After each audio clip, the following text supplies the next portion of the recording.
Baiklah, sebelumnya mohon maaf. Di sini saya menggunakan HP dikarenakan laptop saya sedang mengalami gangguan, error. Baiklah, di sini langsung saja saya akan menjawab pertanyaan nomor 3. Pertanyaannya yaitu pada video berikut asam pikrat dapat dibuat dari aspirin seperti terlihat pada video ini. Nah, jelaskan di mana letak keunggulan dan kelemahannya bila dibandingkan dengan cara tradisional menggunakan bahan dasar fenol. Baiklah, untuk menjawab hal tersebut sebelumnya saya akan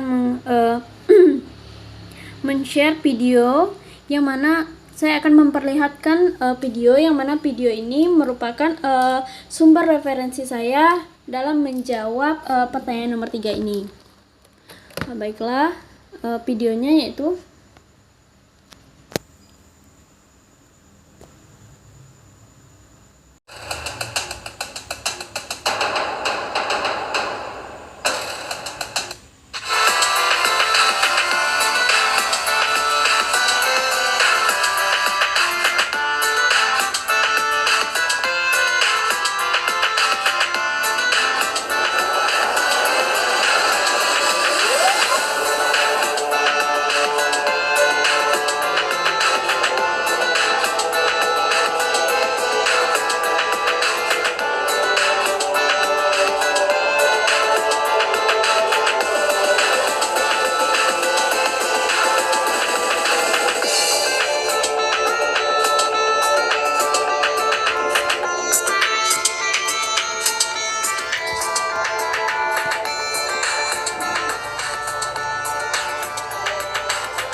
mungkin cukup sekian videonya, di mana video itu merupakan video yang saya jadikan sebagai referensi untuk menjawab pertanyaan nomor 3 tadi. Di mana pertanyaan nomor 3 tadi jelaskan di mana letak keunggulan dan kekurangan bila dibandingkan dengan cara tradisional menggunakan bahan dasar fenol. Nah, menurut pendapat saya, keunggulan yang saya dapatkan dari pengamatan saya tentang video tadi. Yang pertama yaitu pada proses pemanasan. Di mana pada proses pemanasan tadi digunakan alat untuk mendeteksi suhu yang ada pada larutan. Nah, menurut pendapat saya, hal ini sangat bagus karena dengan menggunakan alat tersebut, praktikannya itu bisa mengetahui berapa suhu yang ada pada larutan, sehingga jika kita tidak menggunakan alat tersebut, maka kita tidak dapat mengetahui suhu berapa yang ada pada larutan. Maka hal tersebut akan mempengaruhi hasil yang akan kita dapatkan nanti. Kemudian keunggulan yang saya dapatkan dari video tadi yaitu pada proses penyaringan, di mana pada proses penyaringan pada video tersebut menggunakan alat vacuum filter. Nah, menurut pendapat saya, alat ini merupakan alat yang bagus untuk menyaring larutan yang bertujuan untuk memisahkan endapan dan juga larutan. Nah, dari video tadi terlihat jelas bahwa endapan dan juga larutan yang dipisahkannya itu dapat terpisah dengan sempurna. Kemudian keunggulan yang ketiga yang saya dapatkan yaitu di mana pada video tersebut menggunakan metode rekristalisasi. Nah, di mana seperti yang kita ketahui bahwa metode rekristalisasi ini merupakan suatu metode yang digunakan untuk sebagai penyaring kristal yang didapatkan pada proses pendinginan. Nah, menurut pendapat saya, metode ini merupakan metode yang pas yang dapat digunakan pada sintesis aspirin, di mana kristal yang didapatkannya itu sebelum dilakukannya proses rekristali itu masih terdapat pengotor ataupun zat pengganggu yang dapat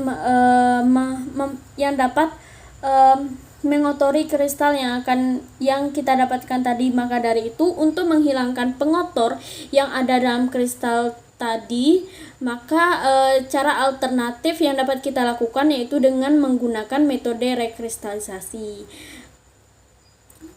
Selanjutnya, adapun kekurangan yang saya amati dari video tadi yaitu pada penambahan ekstrak ASA tidak diberitahu takaran yang ditambahkan, sehingga terlihat penambahan ekstrak pada larutannya itu secara tidak efektif karena tidak adanya takaran yang digunakan ataupun tidak diberitahu takaran yang digunakan. Hanya saja dalam video tersebut penambahan ekstrak ke dalam larutan diberhentikan jika larutannya itu sudah berwarna agak kekuningan. Nah, dalam kasus ini praktikan itu seharusnya memberitahu takaran yang pas untuk larutan tersebut, sehingga jika takarannya pas itu hasil yang kita dapatkannya pun dapat sempurna. Nah, jika takaran dari ekstrak tadi tidak diberitahu ataupun tidak dimasukkan secara efektif, maka hal ini ditakutkan dapat mempengaruhi hasil yang akan kita dapatkan nanti, baik itu misalkan ekstraknya terlalu banyak ataupun ekstraknya itu terlalu sedikit. Kemudian kekurangan selanjutnya yaitu waktu yang dibutuhkan pada proses pemanasan tadi terlalu lama.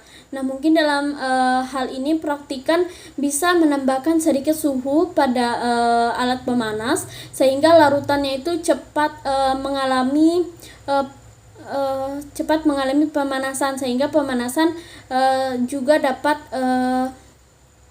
juga cepat dan juga dapat diberhentikan, sehingga waktu yang dibutuhkannya pun selama praktikum tidak terlalu lama. Kemudian menurut pendapat saya, pemanasannya itu seharusnya dilakukan di lemari asam. Hal ini mengingat bahaya dari gas yang ditimbulkan ataupun yang dihasilkan dari proses pemanasan tadi. Menurut saya merupakan gas ataupun asap yang berbahaya ataupun beracun bagi tubuh. Nah, mungkin cukup sekian jawaban saya mengenai pertanyaan nomor 3. Jika ada salah kata, saya mohon maaf. Saya akhiri dengan wabillahi taufiq wal hidayah. Wassalamualaikum warahmatullahi wabarakatuh.